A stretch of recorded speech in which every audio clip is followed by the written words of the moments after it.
Coming to the programs that we have today, the entire program of our film, tourism and creative media policy. This is the draft.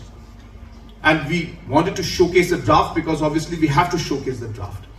And we want feedback from you. So please tell us the areas where you feel things should be changed, improved. I'm not saying we're going to change everything and we can incorporate everybody's ideas and thoughts. We may not be able to because there's so many factors, but we will do our best and we'd like to incorporate your ideas and thought process so that we can ultimately come out with a very robust policy. And this policy has got many, many factors.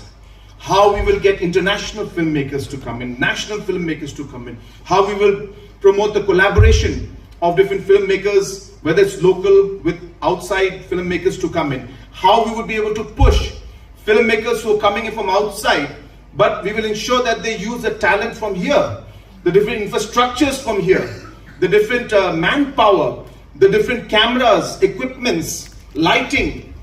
How can we create the ecosystem here for film industry to really flourish so that filmmakers tomorrow know that, well, if you go to Shillong, if you go to Meghalaya, the ecosystem is set.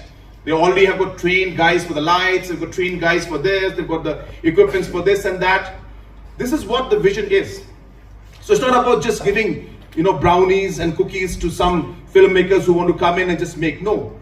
This is an incentive to create that ecosystem so that tomorrow it becomes viable for any filmmaker to come to Meghalaya and do whatever movies they want to make, as well as our local artists and our local filmmakers to also move forward in that. Another thing which I've been really thinking about, I spoke to our tourism minister, I spoke to our commissioner secretary and others, is that there is a scope for a film institute, in our own state of Meghalaya. I'm very keen that we should do it because we can be that center point where people will come and would want to stay here, keeping the creativity in mind and making it also the